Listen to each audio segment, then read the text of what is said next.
ಗಳಿಗೆ ನಾವು ಬ್ರೇಕ್ ಮಾಡ್ತಾ ಇರುವಂತಹ ಸುದ್ದಿ ರಾಜ್ಯದ ಕಾಂಗ್ರೆಸ್ನ ಜಂಘಾಬಲವೇ ನಡುಗುವಂತಹ ಸುದ್ದಿ. ವಿಧಾನಸಭೆಯ ಸ್ಪೀಕರ್ ಇಂದ ಹಿಡಿದು ಪುತ್ತೂರು ಶಾಸಕ ಅಶೋಕ್ ರೈವರೆಗೂ ಸಿದ್ದರಾಮಯ್ಯರ ಇಡೀ ಸಚಿವ ಸಂಪುಟ ಗಮನಿಸಬೇಕಾದಂತಹ ಸುದ್ದಿ.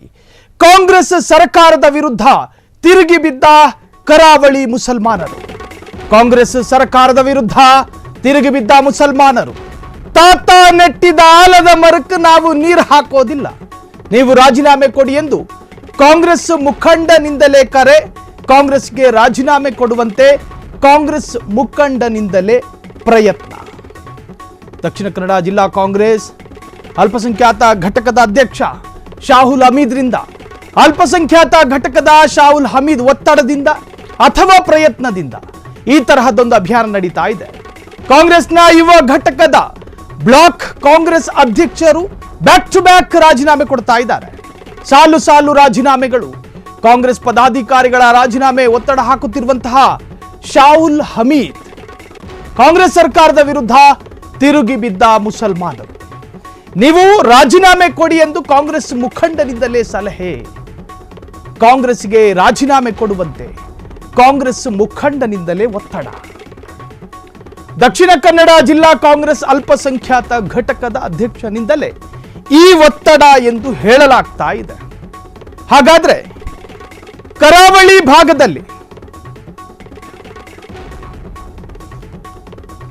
ಸಾಂಪ್ರದಾಯಿಕವಾಗಿ ಮುಸಲ್ಮಾನರ ಓಟು ಕಾಂಗ್ರೆಸ್ಸಿಗೆ ಮಾತ್ರ ಸೀಮಿತ ಎಂದು ನಂಬಿಕೊಂಡು ಬಂದಿರುವ ರಾಷ್ಟ್ರೀಯ ಕಾಂಗ್ರೆಸ್ ಪಕ್ಷಕ್ಕೆ ಇದು ಒಂದು ತರಹದ ಆಘಾತ ಮಾತ್ರವಲ್ಲ, ಕಾರ್ಡಿಯಾಕ್ ಅರೆಸ್ಟ್.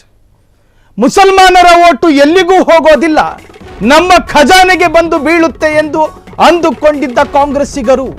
ದಕ್ಷಿಣ ಕನ್ನಡದಲ್ಲಿ ಮುಸಲ್ಮಾನ ಯುವಕನ ಬರ್ಬರೆ ಹತ್ಯೆ ಆಯಿತು, ಬ್ರೂಟಲ್ ಮರ್ಡರ್. ಕಾಂಗ್ರೆಸ್ ಪಕ್ಷಕ್ಕೆ ರಾಜೀನಾಮೆ ಕೊಡ್ತಿರುವಂತಹ ಮುಸಲ್ಮಾನರು. ಕಾಂಗ್ರೆಸ್ ವಿವಿಧ ಹಂತಗಳಲ್ಲಿರುವಂತಹ ಪದಾಧಿಕಾರಿಗಳ ರಾಜೀನಾಮೆ. ಕರಾವಳಿ ಭಾಗದಲ್ಲಿ ಒಂದು ಕೊಲೆಯಾದ್ರೆ ಯಾಕೆ ರಾಜೀನಾಮೆ ಕೊಡಬೇಕು? ಇನ್ಯಾವತ್ತೂ ಕಾಂಗ್ರೆಸ್ ಜೊತೆಗೆ ಗುರುತಿಸಿಕೊಳ್ಳೋದಿಲ್ಲ ಅಂತ ಹೇಳಿ ಘೋಷಣೆ. ಕಾಂಗ್ರೆಸ್ ಪಕ್ಷದಿಂದ ಗುಲಾಮಗಿರಿಯಿಂದ ಹೊರ ಬಂದಿದ್ದೇವೆ, ಇನ್ನೆಂದೂ ಕಾಂಗ್ರೆಸ್ ಪಕ್ಷದ ಜೊತೆಗೆ ಕೆಲಸ ಮಾಡೋದಿಲ್ಲ, ಸಾಕು ನಿಮ್ಮ ನಾಟಕ, ನಿಮ್ಮ ಒಳ ಸತ್ಯಗಳು ನಮಗೆ ಅರ್ಥ ಆಯಿತು ಅನ್ನೋ ತರಹದಲ್ಲಿ ಚರ್ಚೆಗಳಾಗ್ತಾ ಇದೆ. ದಕ್ಷಿಣ ಕನ್ನಡ ಉಸ್ತುವಾರಿ ಸಚಿವ ದಿನೇಶ್ ಗುಂಡೂರಾವ್, ದಕ್ಷಿಣ ಕನ್ನಡದ ಶಾಸಕರೂ ಆಗಿರುವ ಸ್ಪೀಕರ್ ಯುಟಿ ಖಾದರ್ ವಿರುದ್ಧ ಕಿಡಿಕಾರ್ತಿದ್ದಾರೆ ಜನ. ದಕ್ಷಿಣ ಕನ್ನಡದಲ್ಲಿ ಸಿಎಂ ಸಿದ್ದರಾಮಯ್ಯ ಸರ್ಕಾರದ ವಿರುದ್ಧ ತಿರುಗಿ ಬಿದ್ದಿರತಕ್ಕಂತಹ ಮುಸಲ್ಮಾನರು.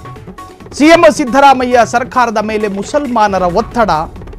ದಕ್ಷಿಣ ಕನ್ನಡದಲ್ಲಿ ಮುಸಲ್ಮಾನ ಯುವಕನ ಬರ್ಬರ ಹತ್ಯೆ ಆಯಿತು. ಹಾಗಾದ್ರೆ ಒಂದು ಕೊಲೆ ಒಂದು ರಾಷ್ಟ್ರೀಯ ಪಕ್ಷದ ವಿರುದ್ಧವೇ ತಿರುಗಿ ಬೀಳುವಂತೆ ಮಾಡೋದಕ್ಕೆ ಹೆಂಗೆ ಸಾಧ್ಯ? ಈ ಹಿಂದೆಯೂ ಸಾಕಷ್ಟು ಕೊಲೆಗಳಾಗಿದೆ. ಅಶ್ರಫ್ ಕೊಲೆ ಆಯಿತು, ಈ ತರಹದ ವಾದ ಬರಲಿಲ್ಲ. ಫಾಜಿಲ್ ಕೊಲೆ ಆಯಿತು, ಈ ತರಹದ್ದೊಂದು ಅಭಿಯಾನ ನಡೆದಿಲ್ಲ.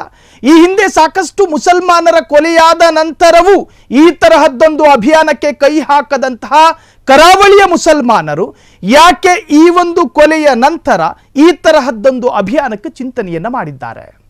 ಹಾಗಾದ್ರೆ ಇದರಲ್ಲೇನಾದ್ರೂ SDPI ಪಕ್ಷದ ಹಸ್ತಕ್ಷೇಪಗಳಿದಾವ ಅಥವಾ ಶಾಹುಲ್ ಹಮೀದ್ ರವರ ಬೇರೆಯೇ ಒಂದು ಉದ್ದೇಶ ಇದೆಯಾ? ಈ ಮಜಲುಗಳಲ್ಲೂ ಕೂಡ ಚರ್ಚೆಗಳಾಗ್ತಾ ಇಲ್ಲ ಅಂತ ಹೇಳೋದಕ್ಕೆ ಸಾಧ್ಯ ಇಲ್ಲ. ಹಿಂಗೂ ಚರ್ಚೆಗಳಾಗ್ತಾ ಇದೆ. ಹಾಗಾದ್ರೆ ಈ ಒಂದು ಬರ್ಬರ ಹತ್ಯೆ ಸಾಂಪ್ರದಾಯಿಕವಾಗಿ ತಾತ ಮುತ್ತಾತ ಬೆಂಬಲಿಸ್ತಾ ಇದ್ದಂತಹ ಒಂದು ಪಕ್ಷ, ಅದು ಕಾಂಗ್ರೆಸ್ ಪಕ್ಷ. ಮುಸಲ್ಮಾನರ ಪಾಲಿಗೆ ಒಂದು ರೀತಿಯ ಸರ್ವೋಚ್ಚ ನಾಯಕತ್ವ ಇರುವಂತಹ ಪಕ್ಷ ಎಂದು ನಂಬಿಕೊಂಡಿರುವಂತಹ ಸಮುದಾಯ ಅದು. ಕಾರಣ ಕಾಂಗ್ರೆಸ್ಸಿಗೂ ಕೂಡ ಇಲ್ಲಿನ ಅಹಿಂದ ಮತ್ತು ಪರಿಶಿಷ್ಟ ಪಂಗಡ, ಪರಿಶಿಷ್ಟ ಜಾತಿ ಜೊತೆಗೆ ಅಲ್ಪಸಂಖ್ಯಾತ ಧರ್ಮಗಳ ಪೈಕಿ ಮುಸಲ್ಮಾನ್ ಸಮುದಾಯವೂ ಕೂಡ ನಿರ್ಣಾಯಕವೇ ಆಗಿರುತ್ತೆ ಕಾಂಗ್ರೆಸ್ ಪಕ್ಷಕ್ಕೆ, ಅದರಲ್ಲಿ ಯಾವ ಸಂದೇಹಗಳು ಬೇಡ. ಸೊ ಹಂಗಿದ್ದಂತಹ ಒಂದು ಸಮುದಾಯ ಏಕಾಏಕಿ ನಮ್ಮ ವಿರುದ್ಧ ತಿರುಗಿ ಬೀಳುತ್ತೆ. ಯಾಕೆ ಹಿಂಗೆ? ಒಂದು ರಾಜ್ಯದ ಗೃಹ ಸಚಿವರ ರಾಜಕೀಯ ನಡೆ ಇದಕ್ಕೆ ಕಾರಣ ಆಗಿರಬಹುದಾ? ಇನ್ನು ದಕ್ಷಿಣ ಕನ್ನಡ ಜಿಲ್ಲಾ ಕಾಂಗ್ರೆಸ್ನ ಉಸ್ತುವಾರಿಯಾಗಿರ್ತಕ್ಕಂತಹ ದಿನೇಶ್ ಗುಂಡೂರಾವ್ ರವರ ಅಪ್ರಬುದ್ಧವಾದಂತಹ, ಅಸೂಕ್ಷ್ಮವಾದಂತಹ, ನಿಭಾಯಿಸೋದಕ್ಕೆ ವಿಫಲ ಆಗಿರತಕ್ಕಂತಹ ಕೆಲ ತೀರ್ಮಾನಗಳು ಇದಕ್ಕೆ ಕಾರಣ ಆಗಿರಬಹುದಾ? ಅಥವಾ ಅಲ್ಲಿನ ಕಾಂಗ್ರೆಸ್ ಸ್ಥಳೀಯ ನಾಯಕರು ಯಾರು ಇರ್ತಾರೋ, ಈಗ ಶಾಹುಲ್ ಹಮೀದ್ ಹೇಗಿದ್ದಾರೋ ಅದರಂತೆ ಬೇರೆ ಬೇರೆ ಸ್ಥಳೀಯ ನಾಯಕರಿದ್ದಾರೆ. ತಲೆಗೊಬ್ಬ ತಲೈವ ಈ ಕಾಂಗ್ರೆಸ್ ಪಕ್ಷದಲ್ಲಿ, ಅದರಲ್ಲೂ ದಕ್ಷಿಣ ಕನ್ನಡ ಜಿಲ್ಲೆಯಲ್ಲಿ ತಲೆಗೊಬ್ಬ ತಲೈವಗಳಿದ್ದಾರೆ. ಸೊ ಅವರುಗಳಲ್ಲಿ ಪರಸ್ಪರ ಭಿನ್ನತೆ ಈ ತರಹದ್ದೊಂದು ಸ್ಫೋಟಕ್ಕೆ ಕಾರಣವಾಯಿತಾ? ಇವೆಲ್ಲವೂ ಕೂಡ ನೋಡಿ, ಒಂದು ಘಟನೆ ಅಥವಾ ಒಂದು ಅಭಿಯಾನ ಅಂತ ಬಂದಾಗ ಆ ಘಟನೆ ಅಥವಾ ಅಭಿಯಾನದ ಹಿಂದೆ ಎರಡು ತರಹದ ಕಥೆಗಳು ಹುಟ್ಕೊಂಡಿರ್ತವೆ. ಆ ಎರಡೂ ತರಹದ ಕಥೆಗಳನ್ನು ನಿಮಗೆ ತಿಳಿಸುವಂತಹ ಜವಾಬ್ದಾರಿ ನಮ್ಮದು. ಸೊ ಹಾಗಾಗಿ ಈ ಒಂದು ಅಭಿಯಾನದ ಹಿಂದೆ ಎರಡು ತರಹದ ಸಂದೇಹ, ಎರಡು ತರಹದ ಪ್ರಶ್ನೆಗಳು ಹುಟ್ಟಿಕೊಂಡಿದ್ದಾವೆ. ಒಂದು, SDPI ಕಾಂಗ್ರೆಸ್ ಮತ್ತು ಮುಸಲ್ಮಾನರ ನಡುವೆ ತಂದಿಕ್ಕಿ ಆಟ ನೋಡುವಂತಹ ಪ್ರಯತ್ನ ಮಾಡ್ತಾ ಇದೆ. ಮತ್ತೊಂದು ಕಡೆ ಶಾಹುಲ್ ಹಮೀದ್ ರವರಿಗೆ ಇರ್ತಕ್ಕಂತಹ ವೈಯಕ್ತಿಕ ಕಾಂಗ್ರೆಸ್ ವಿರುದ್ಧದ ದ್ವೇಷ ಈ ತರಹದ್ದೊಂದು ರಾಜೀನಾಮೆಗೆ ಆಗ್ರಹಿಸುವಂತಹ ಪ್ರಯತ್ನಗಳನ್ನು ಮಾಡ್ತಾ ಇದೆ ಎನ್ನುವಂಥ ಚರ್ಚೆ. ದಕ್ಷಿಣ ಕನ್ನಡದಲ್ಲಿ ಕಾಂಗ್ರೆಸ್ ವಿರುದ್ಧ ತಿರುಗಿ ಬಿದ್ದಿರತಕ್ಕಂತಹ ಮುಸಲ್ಮಾನ ನಾಯಕರು ಜೊತೆಗೆ ಮುಸ್ಲಿಂ ಸಮುದಾಯ, ಈ ಬೆಳವಣಿಗೆಯಿಂದ ದಕ್ಷಿಣ ಕನ್ನಡದಲ್ಲಿ SDPIಗೆ ಭಾರಿ ಲಾಭವಾಗುತ್ತೆ. ನಿಷೇಧಿತ ಸಂಘಟನೆ PFIನ ರಾಜಕೀಯ ಅಂಗ ಸಂಸ್ಥೆಯಾಗಿರ್ತಕ್ಕಂಥ SDPI ಕಾಂಗ್ರೆಸ್ನಿಂದ ದೂರ ಆಗಬಹುದಾದ ಮುಸ್ಲಿಂ ಮುಖಂಡರು ಮತ ವಿಭಜನೆಯಾಗುತ್ತೆ. ಕಾಂಗ್ರೆಸ್ನಿಂದ ಮತ ವಿಭಜನೆಯಾಗಿ ಅದು ನೇರವಾಗಿ ಬಿಜೆಪಿ ಕಲಿಗಳತ್ತ ಹೋಗೋದಿಲ್ಲ. ಕಮ್ಯುನಿಸ್ಟರ ಪಾಲಿಗೆ ಒಂದು ಕಾಲಾಂಶ ಹೋದ್ರೂ ಕೂಡ ಉಳಿದ ಭಾಗ ಎಲ್ಲವೂ ಕೂಡ SDPI ಪಕ್ಷದ ಖಜಾನೆಗೆ ಸೇರುತ್ತೆ. ದಕ್ಷಿಣ ಕನ್ನಡ ವಿಧಾನಸಭಾ ಕ್ಷೇತ್ರಗಳಲ್ಲಿ ಭಾರಿ ಬದಲಾವಣೆಗಳಾಗ್ತವೆ. ಹಲವು ವಿಧಾನಸಭಾ ಕ್ಷೇತ್ರಗಳಲ್ಲಿ ಕಾಂಗ್ರೆಸ್ ಮತಗಳನ್ನು ಕಸಿದುಕೊಳ್ಳಬಹುದು. ಇದರ ಪರೋಕ್ಷ ಲಾಭ ದಕ್ಷಿಣ ಕನ್ನಡದಲ್ಲಿ ಬಿಜೆಪಿಗೂ ಆಗಬಹುದು. ಕಾಂಗ್ರೆಸ್ನಲ್ಲಿ ಮುಸಲ್ಮಾನರ ಆಕ್ರೋಶದಿಂದ SDPI ಮತ್ತು ಬಿಜೆಪಿಗೆ ಭಾರಿ ಲಾಭ. ಸ್ವತಃ ಸ್ಪೀಕರ್ UT ಖಾದರ್ಗೂ ಕೂಡ ಈ ಬೆಳವಣಿಗೆಯಿಂದ ಆತಂಕ ಶುರುವಾಗಿದೆ. ಈ ಹಿಂದಿನ ಅಸೆಂಬ್ಲಿ ಎಲೆಕ್ಷನ್ನಲ್ಲೂ ಕೂಡ UT ಖಾದರ್ ಅವರಿಗೆ ಆ ಸತ್ಯ ಗೊತ್ತಾಗಿದೆ.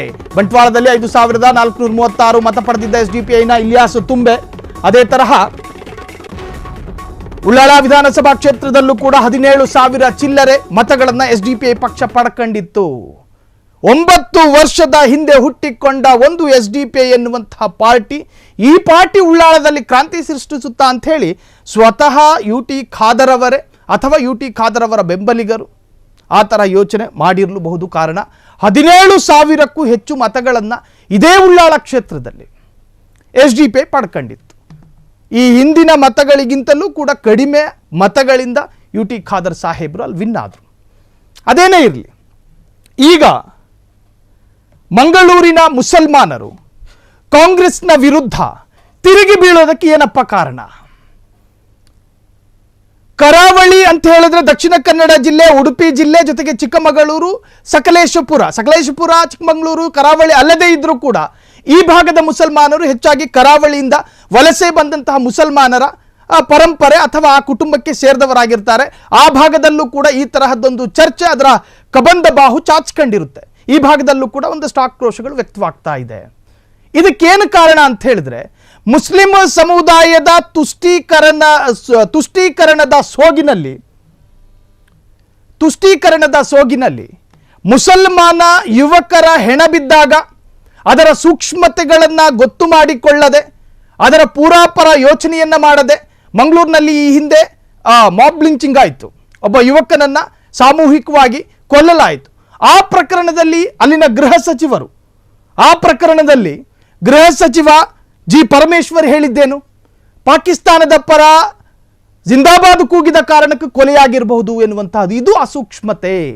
ದಕ್ಷಿಣ ಕನ್ನಡದಲ್ಲಿ ಮುಸಲ್ಮಾನ ಸಮುದಾಯ ಈಗಾಗಲೇ ಕಾಂಗ್ರೆಸ್ ವಿರುದ್ಧ ನಿಗಿ ಕೆಂಡ ಕಾರ್ತಾ ಇದೆ. ಹಾಗಾದ್ರೆ ಅದಕ್ಕೆ ಏನೇನು ಕಾರಣಗಳಿರಬಹುದು ಎನ್ನುವಂತಹದನ್ನು ಯೋಚನೆ ಮಾಡಿದಾಗ ಈ ಹಿಂದೆ ಗೃಹ ಸಚಿವರು ಕೊಟ್ಟಂತಹ ಒಂದು ಹೇಳಿಕೆ, ಸಾಮೂಹಿಕ ಹಲ್ಲೆಗೆ ಒಳಗಾಗಿ ನರಳಿ ಸಾವನ್ನಪ್ಪಿದಂತಹ ಕೇರಳ ಮೂಲದ ಯುವಕನ ಕೊಲೆಯಾಗಿದ್ದು ಪಾಕಿಸ್ತಾನದ ಪರ ಜಿಂದಾಬಾದ್ ಕೂಗಿದ್ದು ಎನ್ನುವಂತಹದ್ದು. ಅದಾದ ನಂತರ ಅಲ್ಲಿನ SP ಒಂದು ಕ್ಲಾರಿಟಿಯನ್ನು ಕೊಡ್ತಾರೆ, ಆ ಕಾರಣಕ್ಕೋಸ್ಕರ ಅಲ್ಲ ಅದು ಕೊಲೆಯಾಗಿದ್ದು ಅಂತ, ಬೇರೆಯೇ ಒಂದು ಕಾರಣ ಇತ್ತು ಅಂತ ಅಲ್ಲಿನ ಪೊಲೀಸ್ ಕಮಿಷನರ್ ಅಥವಾ SP ಹೇಳಬೇಕಾದ್ರೆ ಒಂದು ಗೃಹ ಸಚಿವರಾಗಿ ಜಿ ಪರಮೇಶ್ವರ್ ಅವರು ಯಾಕೆ ಈ ತರಹದ್ದೊಂದು ಅಪ್ರಬುದ್ಧವಾದಂಥ ಹೇಳಿಕೆ ಕೊಡ್ತಾರೆ?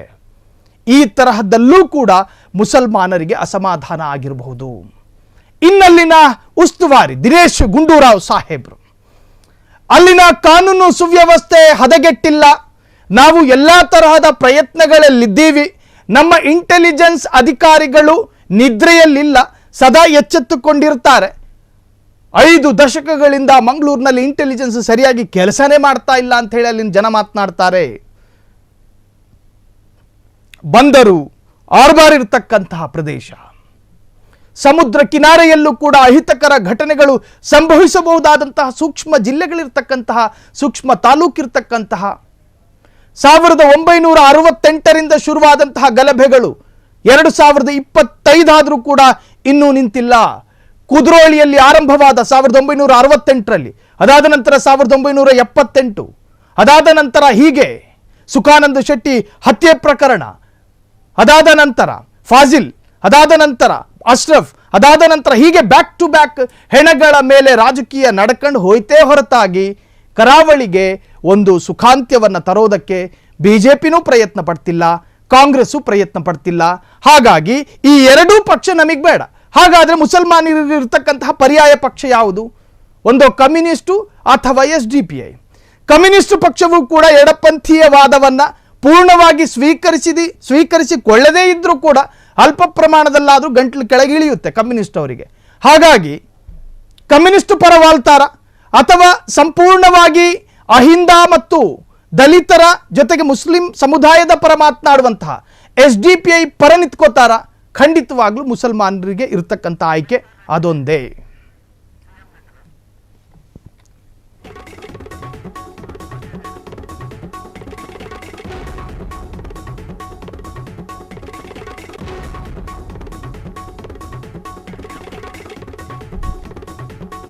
ದಕ್ಷಿಣ ಕನ್ನಡದಲ್ಲಿ ಕಾಂಗ್ರೆಸ್ ವಿರುದ್ಧ ಈಗಾಗಲೇ ಮುಸಲ್ಮಾನರು ತಿರುಗಿ ಬಿದ್ದಿದ್ದಾರೆ. ಗೃಹ ಸಚಿವ ಡಾಕ್ಟರ್ ಜಿ ಪರಮೇಶ್ವರ್ ವೈಫಲ್ಯದ ಬಗ್ಗೆಯೂ ಕೂಡ ಸಿಟ್ಟಾಗಿದ್ದಾರೆ. ಕರಾವಳಿ ಭಾಗದಲ್ಲಿ ಕಾಂಗ್ರೆಸ್ಸಿಗರ ಶಾಸಕರು ಎಷ್ಟಿದಾರಪ್ಪ ಅಂತ ಕೇಳಿದ್ರೆ ಉಳ್ಳಾಳಕ್ಕೊಬ್ಬರು, ಪುತ್ತೂರಿಗೊಬ್ಬರು. ಉಳಿದ ಹಾಗೆ ಎಲ್ಲೂ ಕಾಂಗ್ರೆಸ್ನ ಶಾಸಕರಿಲ್ಲ. ಜಿಲ್ಲಾ ಉಸ್ತುವಾರಿ ಸಚಿವ ದಿನೇಶ್ ಗುಂಡೂರಾವ್ ವಿರುದ್ಧವೂ ಕೂಡ ಸಿಟ್ಟಾಗಿದ್ದಾರೆ. ಈ ನಡುವೆ ಕಾಂಗ್ರೆಸ್ MLCಯಿಂದ CM ಸಿದ್ದರಾಮಯ್ಯ ಪತ್ರ.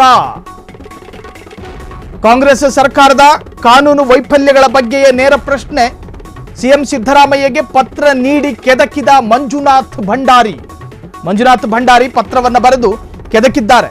ಕರ್ನಾಟಕ ಕಾಂಗ್ರೆಸ್ನ ಕಾರ್ಯಾಧ್ಯಕ್ಷರು ಆಗಿರತಕ್ಕಂತಹ ಮಂಜುನಾಥ್ ಭಂಡಾರಿ ಒಂದು ದಕ್ಷಿಣ ಕನ್ನಡದಲ್ಲಿ ಕೆಲವು ತಿಂಗಳಿಂದ ಹಲವು ಕೊಲೆ, ಚೂರಿ ಇರಿತ ಪ್ರಕರಣಗಳು ದಾಖಲಾಗ್ತಾ ಇದೆ.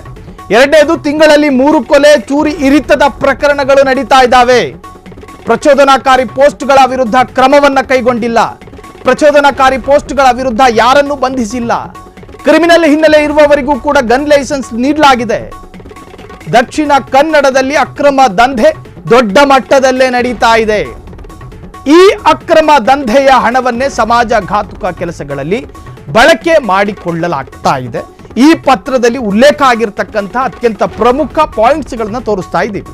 CM ಸಿದ್ದರಾಮಯ್ಯಗೆ ಪತ್ರ ಬರೆದ ಕಾಂಗ್ರೆಸ್ MLC ಮಂಜುನಾಥ್ ಭಂಡಾರಿ ಈ ಹಿಂದೆ ಪ್ರಚೋದನೆ ಕೊಡುವಂತಹ ಪ್ರಚೋದನಾತ್ಮಕ ಭಾಷಣಗಾರರು, ಸದಾ ಒಂದಿಲ್ಲೊಂದು ವಿವಾದವನ್ನ ಮೈಗಂಟಿಸಿಕೊಂಡೇ ನಡ್ಕೊಂಡು ಓಡಾಡುವಂತಹ ಶರಣ್ ಪಂಪ್ವೇಲ್ ಆಗಿರಲಿ, ಶ್ರೀಕಾಂತ್ ಶೆಟ್ಟಿ ಆಗಿರಲಿ, ಅಲ್ಲಲ್ಲಿ ವೇದಿಕೆಯನ್ನು ಕಟ್ತಾರೆ. ಮೊನ್ನೆ ಸುಹಾಸ್ ಶೆಟ್ಟಿ ವಿರುದ್ಧದ ಅಥವಾ ಸುಹಾಸ್ ಶೆಟ್ಟಿ ಪರವಾದಂತಹ ಪ್ರತಿಭಟನಾ ಕಾರ್ಯಕ್ರಮಕ್ಕೆ ಸ್ಥಳೀಯ ಪೊಲೀಸ್ ಠಾಣೆಯಲ್ಲಿ ಅನುಮತಿಯನ್ನು ಪಡೆಯದೆ ಪ್ರತಿಭಟನೆಯನ್ನು ಮಾಡ್ತಾರೆ. ಅಲ್ಲಿ ಅವರು ಬಳಕೆ ಮಾಡಿದಂತಹ ಪದಗಳು, ಮಳೆ ಬಂದಾಗ ಸುಹಾಸ್ ಶೆಟ್ಟಿಯ ದೇಹದ ನೆತ್ತರುಗಳು ಹರ್ಕೊಂಡು ಹೋಗ್ತವೆ, ಆದರೆ ನಮ್ಮ ಮನಸ್ಸಿನ ಪ್ರತಿರೋಧ, ಪ್ರತೀಕಾರದ ದ್ವೇಷ ಅಳಿಸಲ್ಲ. ಅದರ ಅರ್ಥ ಏನು? ಇನ್ನೊಂದು ಹೆಣ ಬೀಳಬೇಕು ಅಂತ ಹೇಳಿ ಪ್ರಚೋದನೆ ಮಾಡುವಂತಹದ್ದ. ಚಕ್ರವರ್ತಿ ಸೂಲಿಬೆಲೆ ಮಂಗಳೂರಿನಂತಹ ಸೂಕ್ಷ್ಮ ಪ್ರದೇಶಕ್ಕೆ ಹೋಗ್ತಾರೆ. ಎದುರಲ್ಲಿ ಕೂತಿರ್ತಕ್ಕಂತಹ ಬಿಸಿ ರಕ್ತದ ತರುಣರೇ ಅಂತ ಅತಿ ಸಂಬೋಧನೆ ಮಾಡಿ ಆ ತರುಣರ ಬಿಸಿ ಕಿವಿಗಳ ಆ ರಂತಿಗಳಿಗೆ ಉದ್ರೇಕಕಾರಿ ಸಾಲುಗಳನ್ನು ತುಂಬುತ್ತಾರೆ. ಮೊದಲೇ ಕೋಮುವಾದದ ಮಸ್ತಿಷ್ಕಕ್ಕೆ ಈ ತರಹದ ಭಾಷಣ ಇನ್ನೆಷ್ಟು ಪ್ರೇರಣೆಯಾಗಬಾರದು. ಶ್ರೀಕಾಂತ್ ಶೆಟ್ಟಿ ಹೇಳಿದ ಹಾಗೆ, ಚಕ್ರವರ್ತಿ ಸೂಲಿಬೆಲೆ ಹೇಳಿದ ಹಾಗೆ, ಶರಣ್ ಪಂಪೇಲ್ ಹೇಳಿದ ಹಾಗೆ, ಆ ಋಷಿಕುಮಾರ್ ಅಂತ ಹೇಳಿ ಒಬ್ಬ ಸ್ವಾಮೀಜಿ ಇದ್ರು, 1 ಕೊಂಬತ್ತು ಬೇಕು ಅಂತ, ಆ ತರಹದ ಸ್ವಾಮೀಜಿಗಳ ಉದ್ರೇಕಕಾರಿ ಭಾಷಣ ಇದು ಯಾವ ಸಮುದಾಯದಲ್ಲೂ ಆಗಬಾರ್ದ್ರಿ. ತಾಂಟ್ರೆ ಬಾ ತಾಂಟು ಅಂತ ಹೇಳಿ ಈ ಹಿಂದೆ SDPIನ ಒಬ್ಬ ನಾಯಕ ಹೇಳಿದ. ಆ ತರಹದ ಹೇಳಿಕೆಯೂ ಕೂಡ ಬರಬಾರ್ದು. ಯಾವ ಸಮುದಾಯದಲ್ಲೂ ಕೂಡ ಒಂದು ಸಮುದಾಯವನ್ನ ಕೆರಳಿಸುವಂತಹ ಸಾಲುಗಳನ್ನ ಮಾತನಾಡುವಂತಹ ನಾಲಿಗೆಗೆ ಲಗಾಮ್ ಹಾಕೋ ಶಕ್ತಿ ಕಾಂಗ್ರೆಸ್ಸಿಗಿದೆಯಾ? ಈ ಕೇಳ್ತಾ ಇರೋದು ಮುಸಲ್ಮಾನರ ಅದೇ ಪ್ರಶ್ನೆನಾ? 3 ಗಂಟೆಗೆ ಶರಣ್ ಪೊಂಪೆಲ್ಲನ್ನ ಅರೆಸ್ಟ್ ಮಾಡ್ತೀರಿ, 3:15 ಜಾಮೀನು ಕೊಟ್ಟು ಮನೆಗೆ ಕಳಿಸ್ತೀರಿ. ಹಗಲೇ ಉದ್ರೇಕಕಾರಿ ಭಾಷಣವನ್ನ ಶ್ರೀಕಾಂತ್ ಶೆಟ್ಟಿ ಮಾಡ್ತಾರೆ. ಆತನ ವಿರುದ್ಧ ಯಾವುದೇ ಕ್ರಮವನ್ನ ತೆಗೆದುಕೊಳ್ಳೋದಿಲ್ಲ. ತಲೆಮರೆಸ್ಕೊಂಡು ಎಲ್ಲೇ ಇದ್ರೂ ಆತನನ್ನ ಹುಡುಕುವ ಪ್ರಯತ್ನವೂ ಕೂಡ ಕಾಂಗ್ರೆಸ್ಸಿನ ಮೂಗಿನ ನೇರಕ್ಕೆ ಆಡಳಿತದಲ್ಲಿರ್ತಕ್ಕಂತಹ ಕರ್ನಾಟಕದ ಗೃಹ ಇಲಾಖೆ ಯಾವುದೇ ಕ್ರಮವನ್ನ ತೆಗೆದುಕೊಳ್ಳೋದಿಲ್ಲ. ಒಬ್ಬ ತಲೆಮಾಸ್ದವನು ಫೇಸ್ಬುಕ್ನಲ್ಲಿ ಪೋಸ್ಟ್ ಹಾಕ್ತಾನೆ, ಒಂದು ಸುಹಾಸು ಶೆಟ್ಟಿಯ ಫೋಟೋ, ಮತ್ತೊಂದು ಇವತ್ತು ಮೃತನಾದಂತಹ ಕೊಲೆಯಾಗಿ ಹೋದಂತಹ ವ್ಯಕ್ತಿಯ ಫೋಟೋ, ಕಾಲೈ ತಸ್ಮೈ ನಮಃ ಅಂತ. ಈ ತರಹದ ಪೋಸ್ಟ್ಗಳಿಗೆ ನಮ್ಮ ಗೃಹ ಇಲಾಖೆ ತಲೆ ಕೆಡಿಸಿಕೊಳ್ಳೋದಿಲ್ಲ. ಮುಸ್ಲಿಂ ಸಮುದಾಯ ಕೇಳ್ತಾ ಇರೋ ಪ್ರಶ್ನೆ ಅದು. ಜಿಲ್ಲಾ ಉಸ್ತುವಾರಿ ಸಚಿವ ದಿನೇಶ್ ಗುಂಡೂರಾವ್ ಸಾಹೇಬರು ಇಲ್ಲದೇ ಇದ್ರೂ ತಲೆ ಬಾಚ್ಕೊಂಡು ಬರ್ತಾರೆ. ಅದು ಏನಿಲ್ಲ ಅನ್ನೋದನ್ನ ನಾನು ಹೇಳಲ್ಲ. ತಲೆ ಬಾಚ್ಕೊಂಡು ಮಂಗಳೂರಿಗೆ ಬಂದು ಪ್ರೆಸ್ ಮೀಟ್ ಕರೀತಾರೆ. ನಾವೇನೋ ಮಾಡ್ತೀವಿ. ಏನು ಮಾಡ್ತೀರಾ? ಕಾನೂನು ಸುವ್ಯವಸ್ಥೆ ಯಾರ ಕೈಯಲ್ಲಿದೆ? ಗೋವಾದ ಸರ್ಕಾರದ ಕೈಯಲ್ಲೇನಾದ್ರೂ ಕರ್ನಾಟಕದ ಗೃಹ ಇಲಾಖೆ ಇದೆಯಾ? ನಿಮ್ಮದೇ ಸಚಿವರು ಗೃಹ ಇಲಾಖೆಯನ್ನ ನಿಭಾಯಿಸ್ತಾ ಇದ್ದಾರೆ. ಏನು ಮಾಡ್ತಾ ಇದ್ದಾರೆ? ಮಂಗಳೂರಿನ ಲಾ ಅಂಡ್ ಆರ್ಡರ್ ಇರೋದು ಯಾರ ಕೈಯಲ್ಲಿ? ಬಿಜೆಪಿಯ ಕೈಯಲ್ಲ. ಇನ್ನು ಬಿಜೆಪಿಯನ್ನ ಹೆಂಗ್ ಪ್ರಶ್ನೆ ಮಾಡ್ತೀರಾ? ನೈತಿಕತೆ ನಿಮಗಿದೆಯಾ? ಇದು ನಾವು ಹೇಳ್ತಾ ಇಲ್ಲ. ಕರಾವಳಿ ಭಾಗದ ಮುಸಲ್ಮಾನರು ಕೇಳ್ತಾ ಇರತಕ್ಕಂತಹ ಪ್ರಶ್ನೆ. ಕರಾವಳಿ ಭಾಗದ ಮುಸಲ್ಮಾನರು ಕೇಳ್ತಾ ಇದ್ದಾರೆ. ಮುಸಲ್ಮಾನರ ವಿರುದ್ಧ ಅವಹೇಳನಕಾರಿ ಭಾಷಣ ಮಾಡುವವರ ವಿರುದ್ಧ ಕ್ರಮವನ್ನು ತೆಗೆದುಕೊಳ್ಳೋದಿಲ್ಲ. ಸುಮ್ಮನೆ ಕಾಟಾಚಾರಕ್ಕೆ FIR ಹಾಕಿಸ್ತೀರಿ, ಅದಾದ ನಂತರ ಜಾಮೀನ್ ಮೇರೆಗೆ ಅವರು ಹೊರಗೆ ಬರ್ತಾರೆ. ಹಾಗಾಗಿ FIR ಹಾಕಬೇಕಾದ್ರೆ ಪೊಲೀಸ್ ಸ್ಟೇಷನ್ ಕಾಂಪ್ರಮೈಸ್ ಸೆಕ್ಷನ್ ಅಡಿಯಲ್ಲಿ ಕೇಸ್ ಹಾಕ್ತೀರಿ. ಈ ಎಲ್ಲ ಮರ್ಮ ಕಲೆಗಳನ್ನು ಕೂಡ ಆ ಸಮುದಾಯ ಅರಿತುಕೊಂಡಿದೆ. ಕೆಲ ಸೂಕ್ಷ್ಮ ವಿಚಾರಗಳನ್ನ ಹೆಂಗೆಲ್ಲ ನಿಭಾಯಿಸಿದ್ದೀರಿ?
ಮುಸ್ಲಿಂ ಸಮುದಾಯ ಕಾಂಗ್ರೆಸ್ ವಿರುದ್ಧ ತಿರುಗಿ ಬಿದ್ದಿದೆ. ಕಾಂಗ್ರೆಸ್ನ ಅಲ್ಲಿನ ಬ್ಲಾಕ್ ಅಧ್ಯಕ್ಷರುಗಳು ರಾಜೀನಾಮೆ ಕೊಡ್ತಾ ಇದ್ದಾರೆ. ನನ್ನ ಸಮುದಾಯದ ಯುವಕರ ನೆತ್ತರದ ಮೇಲೆ ರಾಜಕೀಯವನ್ನ ಮಾಡ್ತೀರಾ, ಹಾಗಾಗಿ ನಾನು ಪರಿಪೂರ್ಣವಾಗಿ ದೈಹಿಕವಾಗಿಯೂ ಮಾನಸಿಕವಾಗಿಯೂ ನಿಮ್ಮ ಜೊತೆ ಸಂಪರ್ಕದಲ್ಲಿರೋದಿಲ್ಲ. ಸಂಪೂರ್ಣವಾಗಿ ಕಾಂಗ್ರೆಸ್ ಅನ್ನ ತೊರೀತಾ ಇದ್ದೀನಿ ಅಂತ ಹೇಳಿ ಸಾಕಷ್ಟು ಜನ ಬ್ಯಾಕ್ ಟು ಬ್ಯಾಕ್ ರಾಜೀನಾಮೆ ಪರ್ವ ಶುರುವಾಗಿದೆ ಮಂಗಳೂರಿನಲ್ಲಿ. ಒಂದೆರಡಲ್ಲ, ಹೇಳ್ಕೊಂಡು ಹೋದ್ರೆ ದಿನ ಸಾಕಾಗೋದಿಲ್ಲ ರಾಜೀನಾಮೆ ಪರ್ವಗಳು. ಕಾಂಗ್ರೆಸ್ಸಿನ ಮುಸ್ಲಿಂ ನಾಯಕರೇ ಅಲ್ಲಿ ಚರ್ಚೆ ಆಗ್ತಾ ಇರತಕ್ಕಂಥ ವಿಚಾರದ ಸಾಲುಗಳನ್ನು ಹೇಳ್ತಾ ಇದ್ದೀನಿ. ಈಗ ನಿಮ್ಮ ಮುಂದೆ ಸಮುದಾಯ ಮತ್ತು ಪಕ್ಷ ಎಂಬ 2 ಆಯ್ಕೆಗಳಿದ್ದಾವೆ. ನೀವು ಈ ಎರಡರಲ್ಲಿ ಒಂದನ್ನು ಆಯ್ಕೆ ಮಾಡಬೇಕು. ನೆನಪಿನಲ್ಲಿ ಇಟ್ಕೊಳ್ಳಿ, ನಾಳೆ ದಿನ ನೀವು ರಾಜಕೀಯ ಮಾಡಬೇಕಾದ್ರೆ ನಿಮಗೆ ನಿಮ್ಮ ಸಮುದಾಯ ಬೇಕೇ ಬೇಕು. ದಕ್ಷಿಣ ಕನ್ನಡದಲ್ಲಿ ನೀವು ಇನ್ನೆಂತಹದ್ದೇ ತಿಪ್ಪರ್ಲಾಗ ಹಾಕಿದ್ರು ನಿಮ್ಮ ಹಿಂದೆ ನಿಲ್ಲುವವರು ಕೇವಲ ಮುಸ್ಲಿಮರು ಮಾತ್ರ. ಮುಸ್ಲಿಮೇತರ ಸಮುದಾಯದವರು ಅಬ್ಬಬ್ಬ ಎಂದರೆ ಒಂದು 5% ಇರಬಹುದು. ಆ 5% ಮುಸ್ಲಿಮೇತರರು ಕೂಡ ಹಿಂದುತ್ವವಾದಿಗಳು. ಎಲ್ಲಿ ನಮ್ಮನ್ನ ಟಾರ್ಗೆಟ್ ಮಾಡ್ತಾರೋ ಎಂಬ ಭಯದಿಂದ ನರಳುತ್ತಾ ಇರುತ್ತಾರೆ. ಮುಸ್ಲಿಂ ನಾಯಕರು ಸಾಮೂಹಿಕವಾಗಿ ರಾಜೀನಾಮೆ ಕೊಟ್ಟರೆ ಸಿದ್ದರಾಮಯ್ಯ, DKಶಿ ಅಂತವರು ಭಯದಿಂದ ಒಂದು ವೇಳೆ ಸಮುದಾಯದ ಪರ ನಿಂತರೂ ನಿಲ್ಲಬಹುದು. ಈ ಅರ್ಥಗಳಲ್ಲಿ ಚರ್ಚೆಗಳಾಗ್ತಾ ಇದೆ. ಇದಕ್ಕೆ ಅವಕಾಶ ಮಾಡಿಕೊಟ್ಟವ್ರು ಯಾರು? ಆ ಹಲ್ಕಚ್ಕೊಂಡು ಸ್ಟೇಜ್ ಮೇಲೆ ನಿಂತ್ಕೊಂಡು ಮಾತನಾಡುವಂತಹ ಸಚಿವ ನೆನಪಿಗೆ ಬರ್ತಾ ಇದ್ದಾರೆ, BZ ಜಮೀರ್ ಅಹ್ಮದ್ ಖಾನ್. ಕೆಮರಾ ಸಿಕ್ಕಿದ ತಕ್ಷಣ, ಕೆಮರಾ ಕಂಡ ತಕ್ಷಣ ಅದು ಹೆಂಗ್ ಕಚ್ಕತಾರ ಹಲ್ಲು ಕಚ್ಕೊಂಡು ಮಾತನಾಡ್ತಾರೆ. ಈ ಸಂದರ್ಭದಲ್ಲಿ ಮಾಸ್ ಲೀಡರ್ ಆಗಬೇಕಾಗಿತ್ತು, ಆದ್ರೆ ಎಲ್ಲಿ ಬೀಡಾ ತಿನ್ಕೊಂಡು ಎಲ್ಲಿ ಕೂತವರೋ ಗೊತ್ತಿಲ್ಲ ಅಂತ ಹೇಳಿ ಅದೇ ಸಮುದಾಯ ಮಾತನಾಡ್ತಾ ಇದೆ.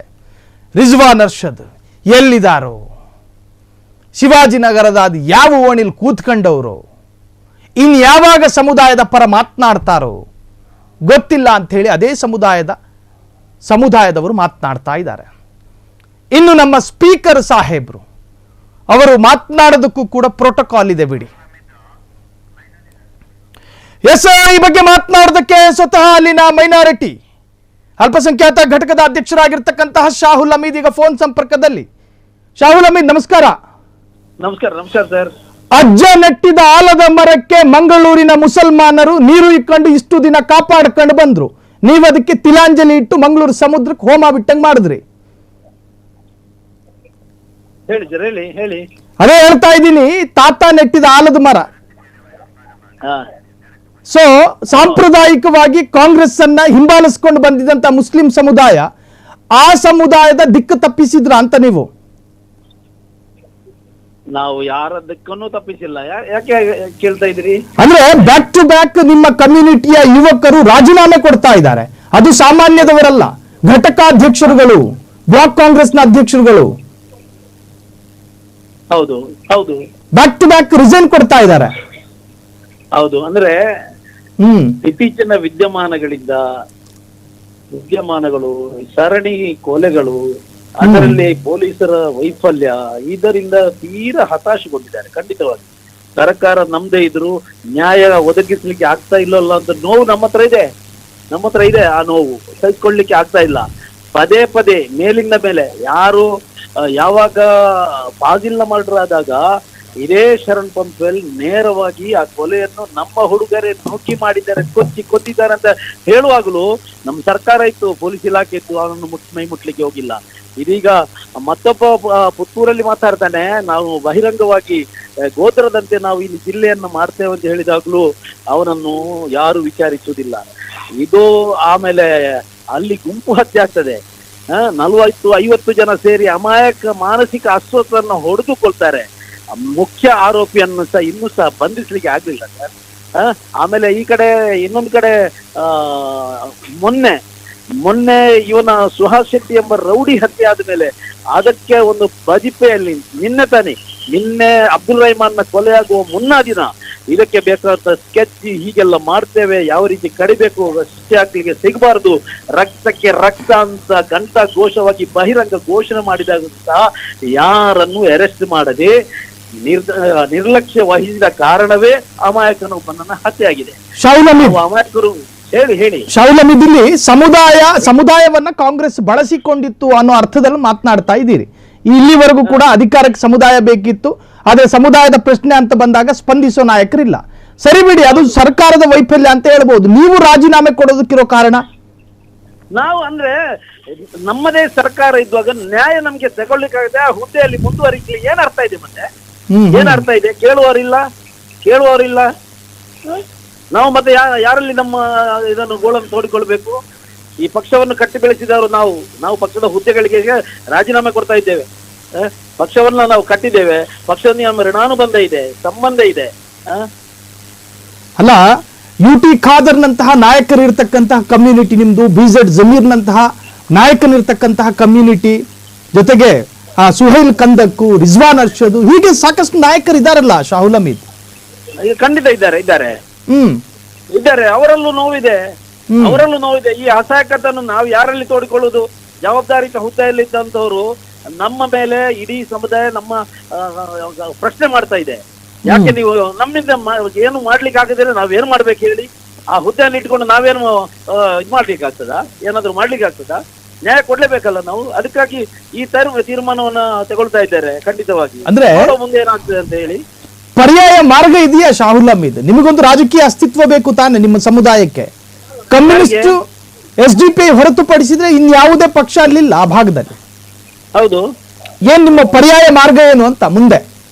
ಇಲ್ಲ ನಾವೀಗ ಪಕ್ಷದ ಹುದ್ದೆಗಳಿಗೆ ರಾಜೀನಾಮೆ ಕೊಡ್ತಾ ಇದ್ದೇವೆ, ಹ್ಮ್ ಪರೀಕ್ಷೆ ಅವಕಾಶ ಮಾಡ್ತಾ ಇದ್ದೇವೆ. ನಾಳೆ ಮೀಟಿಂಗ್ ಕರೆದಿದ್ದೇವೆ. ನಾಳೆ ಮಂಗಳೂರಿನಲ್ಲಿ ಎಲ್ಲ ಮುಸ್ಲಿಂ ಮುಖಂಡರ ಜನಪ್ರತಿನಿಧಿಗಳು ಮೀಟಿಂಗ್ ಕರೆದಿದ್ದೇವೆ. ಏನಾದ್ಮೇಲೆ ನಿರ್ಧಾರ ಅಲ್ಲಿ ಪ್ರಕಟಿಸ್ತೇವೆ ನಾವು, ಅಷ್ಟೇ ಹೇಳ್ತಾ ಇದ್ದೀನಿ. ಓಕೆ. ಹಾಗೆ ಶರಣ್ ಪಂಪೈಲ್ರನ್ನ ನಿನ್ನೆ ಪೊಲೀಸರು ಪ್ರಾಥಮಿಕ ತನಿಖೆಗೆ ಒಳಪಡಿಸುವುದಕ್ಕೆ ಎಳ್ಕೊಂಡು ಹೋದ್ರು. ಅವತ್ತಿನ ದಿನ ರಾತ್ರಿನೇ ಜಾಮೀನು ಸಿಕ್ತು. ಈ ಬಗ್ಗೆ ಏನು ಹೇಳ್ತೀರಾ? ನೋಡಿ, ಅಲ್ಲಿ ಅವರದೇ ಪಕ್ಷದ ಕಾರ್ಯಕರ್ತ ಹೇಳ್ತಾ ಇದ್ದಾನೆ, ಬೇಲೇಬಲ್ ಕೇಸನ್ನೇ ಹಾಕಿದ್ದೀನಿ, ನೀವು ಕರ್ಕೊಂಡು ಹೋಗಿ ಅಂತ ಪೊಲೀಸ್ನವರೇ ಹೇಳಿದ್ದಾಗಿ ಬರ್ತಾ ಇದೆ. ಇನ್ನೇನು ಹೇಳಲಿಕ್ಕೆ ಇದರಲ್ಲಿ ಕೇವಲ ಕಾಟಾಚಾರಕ್ಕಾಗಿ ಮಾಡಿದ್ದಾರೆ. ಈಗಲೂ ಮಾಡುದಾ? ಅವನನ್ನು ಯಾವತ್ತೋ 25 ದಿನಗಳ ಹಿಂದೆ ಬಂದು ಆಮೇಲೆ ಹಿಂಸಾಚಾರ ಅದಕ್ಕೆಲ್ಲ ನೇರ ಹೊಣೆ ಬಂದಿಗೆ ಕರೆ ಕೊಟ್ಟವರಂತ ಹೇಳಿದ ಮೇಲೆ ನಿನ್ನೆ ಯಾಕೆ ತುರ್ತಾಗಿ ಅವರನ್ನ ಕರ್ಕೊಂಡು ಹೋಗೋದು ಅಗತ್ಯ ಇತ್ತು? ಇದೆಲ್ಲ ಕಪಟ ನಾಟಕ, ಇದೆಲ್ಲ ನಮ್ಗೆ ಅರ್ಥ ಆಗ್ತದೆ ರೀ. ಅದಕ್ಕಾಗಿ ಈ ಪ್ರಹಸನಗಳೆಲ್ಲ ಅಷ್ಟೇ. ಶಾಹುಲ್ ಹಮೀದ್, ಇನ್ ಹೆಂಗ್ ಇರಬೇಕು ಕಾಂಗ್ರೆಸ್? ನಿಮ್ಮ ಗ್ರಹಿಕೆಗೆ ತಕ್ಕನಾಗಿ ಕಾಂಗ್ರೆಸ್ ಬದಲಾಗಬೇಕಾ ಹೇಳಿ? ನಮ್ಮ ಗ್ರಹಿಕೆಗೆ ತಕ್ಕದಾಗಿ ಬರುವುದು ಬೇಡ. ಸಂವಿಧಾನ ಕೊಟ್ಟದ್ದು ಒಂದು ಸಂವಿಧಾನ ನಮಗೆ ಏನನ್ನು ಕೊಟ್ಟಿದೆ, ಆ ರೀತಿ ಅದು ನಡ್ಕೊಳ್ಬೇಕಲ್ಲ. ಯಾರಿಗೆ ಒಂದು ವರ್ಗಕ್ಕೆ ಒಂದು ವರ್ಗಕ್ಕೆ ಈ ತಾರತಮ್ಯ ಇಲ್ಲದೆ ಆಡಳಿತ ನಡೆಸಲಿಕ್ಕೆ ಸಾಧ್ಯವೇ ಇಲ್ವಾ ರೀ? ತಾರತಮ್ಯ ನೀತಿಯನ್ನು ಬದಿಗಿಟ್ಟು ಆಡಳಿತ ಮಾಡೋದಾದ್ರೆ ನಾವಿದ್ದೇವೆ. ಮತ್ತೆ ಕೇವಲ ಇದೆಲ್ಲ ಬೂಟಾಟಿಕೆ ನಡೆಯುವುದಿಲ್ಲ. ಸರಿ, ಈಗಾಗಲೇ ಬರ್ತಿರ್ತಕ್ಕಂಥ ಅಧಿಕೃತ ಅಂದ್ರೆ ನಿಮ್ಮದೇ ಮೂಲಗಳ ಪ್ರಕಾರ 32ಕ್ಕೂ ಹೆಚ್ಚು ರಾಜೀನಾಮೆಗಳು ಸಿಕ್ಕಿದಾವೆ ಎನ್ನುವಂತಹದ್ದು. ಇದೇ ತರ ಕಂಟಿನ್ಯೂ ಮುಂದುವರಿಯುತ್ತಾ ರಾಜೀನಾಮೆ? ಮುಂದುವರಿತ ಖಂಡಿತ. ನಾಳೆವರೆಗೆ ಕಾದು ನೋಡಿ. ನಾಳೆ ಮಧ್ಯಾಹ್ನದವರೆಗೆ ಕಾದು ನೋಡಿ. ಕೊನೆಯದಾಗಿ ಕಾಂಗ್ರೆಸ್ಗೆ ಏನ್ ಸಲಹೆ ಕೊಡ್ತೀರಿ? ಕಾಂಗ್ರೆಸ್ ಬಗ್ಗೆ ಪಕ್ಷವನ್ನ ನಾವು ಉಸಿರಾಗಿ ಪ್ರೀತಿಸಿದವರು, ಅದನ್ನು ಮುಂದೆಯೂ ನಾವು ಕಾಂಗ್ರೆಸ್ ಪಕ್ಷದೊಂದಿಗೆ ಇದ್ದೇವೆ. ಆದರೆ ಇವತ್ತಿನ ಆ ಸರ್ಕಾರ ಏನಿದೆ, ಆಡಳಿತದ ಸರ್ಕಾರ ಇಲ್ಲಿ ದಕ್ಷಿಣ ಕನ್ನಡ ಜಿಲ್ಲೆಯಲ್ಲಿ ಈ ಕೋಮು ತಾರತಮ್ಯವನ್ನ ನಿವಾರಿಸುವಲ್ಲಿ ಸಂಪೂರ್ಣ ವಿಫಲಗೊಂಡಿದ್ದರ ಪರಿಣಾಮವಾಗಿ ಈ ನೋವನ್ನು ಅನುಭವಿಸುತ್ತಿದ್ದೇವೆ. ಅದಕ್ಕಾಗಿ ಇದೆಲ್ಲ ಅಷ್ಟೇ. ಥ್ಯಾಂಕ್ ಯು ಶಾಹುಲ್ ಹಮೀದ್, ಇಷ್ಟೊತ್ತು ಫ್ರೀಡಂ ಟಿವಿ ಜೊತೆ ಮಾತನಾಡಿದ್ದಕ್ಕೆ. ತನ್ನ ಸಮುದಾಯಕ್ಕಾದಂತಹ ನೋವುಗಳು, ತನ್ನ ಸಮುದಾಯ ಅನುಭವಿಸಿದಂತಹ ಒಂದು ರೀತಿಯ ಸಂಕಟಮಯ ನೋವು, ಇದಕ್ಕೆ ಸರಿಯಾಗಿ ಸರ್ಕಾರ ಸ್ಪಂದಿಸಿಲ್ಲ. ಸರ್ಕಾರದ ನಾಯಕರು ಅಂತ ಕರೆಸಿಕೊಳ್ಳುವ ಮುಸ್ಲಿಂ ನಾಯಕರ ಬಾಯಿಗಳಿಗೂ ಕೂಡ ಮುದ್ರೆ ಒತ್ತಲಾಗಿದೆ. ಅವರನ್ನು ಕೂಡ ಅಸಹಾಯಕರನ್ನಾಗಿ ಮಾಡಲಾಗಿದೆ, ಪಕ್ಷನೇ ಮಾಡಿದೆ, ಮಾತನಾಡೋದಕ್ಕೆ ಅವಕಾಶ ಕೊಡೋದಿಲ್ಲ. ಹಾಗಾಗಿ ನಿಮ್ಮ ಸಮುದಾಯದಲ್ಲೂ ನಾಯಕರಿದ್ದಾರಲ್ವಾ, ಅವರು ಕೂಡ ನಿಮ್ಮ ಸಮಸ್ಯೆಗಳಿಗೆ ಸ್ಪಂದಿಸಬಹುದು. ಸ್ವತಃ ಅಲ್ಲಿನ ಅಲ್ಪಸಂಖ್ಯಾತ ಘಟಕದ ಅಧ್ಯಕ್ಷರೇ ಹೇಳ್ತಾ ಇದ್ದಾರೆ, ನಮ್ಮ ನಾಯಕರನ್ನ ಪಕ್ಷವೇ ಬಾಯಿ ಮುಚ್ಚಿಸ್ತಾ ಇದೆ. ಅದರಲ್ಲಿ ಬೇರೆ ಬೇರೆ ಶಾಸಕರ ಹೆಸರನ್ನ ಹೇಳೋದಾದ್ರೆ ಸಾಕಷ್ಟಿದೆ ಅನ್ನೋ ತರಹದಲ್ಲೇ ಅವ್ರು ಮಾತನಾಡಿದ್ರು. ಇದು ಪಕ್ಷಕ್ಕೆ ಒಂದು ಖಡಕ್ ಎಚ್ಚರಿಕೆ ಎನ್ನುವ ತರಹದಲ್ಲಿ ಶಾಹುಲ್ ಹಮೀದ್ ಸ್ವಲ್ಪ ಆಕ್ರೋಶಿತರಾಗಿ ಮಾತನಾಡ್ತಾ ಇದ್ರು. ಸೊ ನಾವು ಯಾಕೆ ರಾಜೀನಾಮೆ ಕೊಡಬಾರ್ದು ಅಂತ ಅವರ ಪ್ರಶ್ನೆಯಾಗಿತ್ತು. ಯಾಕೆ ಕೊಡ್ತಾ ಇದ್ದೀರಾ ಅಂತ ಕೇಳಿದ್ರೆ ನಾವು ಯಾಕೆ ಕೊಡಬಾರ್ದು? ಈ ಹಿಂದೆ ಸಾಕಷ್ಟು ಕೊಲೆಗಳಾಯಿತು. ಈ ಹಿಂದೆ ಸಾಕಷ್ಟು ಕೊಲೆಗಳಿಗೆ ಕಾಂಗ್ರೆಸ್ ನಡೆದುಕೊಂಡ ರೀತಿ, ಆ ಕೊಲೆಗಳನ್ನು ಕಂಡಂತಹ ರೀತಿ, ಕಾಂಗ್ರೆಸ್ಸೇ ಆ ಕೊಲೆಗಳನ್ನು ವ್ಯಾಖ್ಯಾನಿಸಿದಂತಹ ರೀತಿ ನಮಗೆ ಆಶ್ಚರ್ಯಗಳಾಯಿತು. ಆ ಸಂದರ್ಭದಲ್ಲಿ ಗೃಹ ಸಚಿವರು ಹೇಳ್ತಾರೆ, ಸಾಮೂಹಿಕ ಕೊಲೆಗೆ ಈಡಾಗಿ ಸತ್ತಂತಹ ಮುಸ್ಲಿಂ ಯುವಕನ ಬಗ್ಗೆ ಆತ ಒಂದು ರಾಷ್ಟ್ರದ ಪರವಾಗಿ ಘೋಷಣೆ ಕೂಗ್ದ ಅಂತ ಹೇಳಿ, ಸಣ್ಣ ಮಕ್ಕಳು ಕಿವಿಗೆ ಹೇಳಿರೋ ಹೇಳಿಕೆಯನ್ನೇ ಪತ್ರಿಕಾಗೋಷ್ಠಿಯಲ್ಲಿ ಹೇಳುವಂತಹ ಒಬ್ಬ ನಮ್ಮ ಗೃಹ ಸಚಿವರು ಅಂತ ಹೇಳಿ ಬೀದಿಲೋಗ ಜನ ಮಾತನಾಡ್ತಾ ಇದ್ರು. ಕಾದು ನೋಡುವ ತಂತ್ರಕ್ಕೆ ಜಿ ಪರಮೇಶ್ವರ್ ಇಳಿದಿರಲಿಲ್ಲ. ಸತ್ಯದ ಮಾಹಿತಿ ಬರೋವರೆಗೂ ಕೂಡ ಕಾಯಲಿಲ್ಲ ಆ ಮನುಷ್ಯ. ಮಾಧ್ಯಮದವರು ಪ್ರಶ್ನೆ ಕೇಳಿದ್ರು, ನಾಲಿಗೆ ತುದಿಲಿದ್ದ ಅಕ್ಷರವನ್ನ ಅಲ್ಲೇ ಎಕ್ಸ್ಪ್ಲೋಸ್ ಮಾಡಿದ್ರು. ರಾಜ್ಯದಲ್ಲಿ 224 ವಿಧಾನಸಭಾ ಕ್ಷೇತ್ರಗಳಿದ್ದಾವೆ. ಆ ಕ್ಷೇತ್ರಗಳಲ್ಲಿ ಅಲ್ಪಸಂಖ್ಯಾತರ ಮತ ಎಷ್ಟು ಪ್ರಮಾಣದ ನಿರ್ಣಾಯಕ ಪಾತ್ರವನ್ನು ವಹಿಸುತ್ತೆ ಅನ್ನೋ ಪರಿಜ್ಞಾನ ರಾಜ್ಯ ಬಿಜೆಪಿ ನಾಯಕರಿಗಿದೆ, ರಾಜ್ಯ ಕಾಂಗ್ರೆಸ್ನ ನಾಯಕರಿಗಿದೆಯಾ? 224 ಕ್ಷೇತ್ರಗಳಲ್ಲಿ ಎಷ್ಟು ಕ್ಷೇತ್ರದಲ್ಲಿ ಮುಸ್ಲಿಂ ಬಾಹುಳ್ಯ ಪ್ರದೇಶಗಳಿದ್ದಾವೆ. ಆ ಮುಸ್ಲಿಂ ಬಾಹುಳ್ಯ ಪ್ರದೇಶಗಳಲ್ಲಿ ಕಾಂಗ್ರೆಸ್ ನಾಯಕರೇ ಮೇಲುಗೈ ಸಾಧಿಸ್ತಾ ಹೋಗ್ತಾರೆ. ಅಲ್ಲಿ ಬಿಜೆಪಿಗೆ ಉಳಿಗಾಲ ಇಲ್ಲ.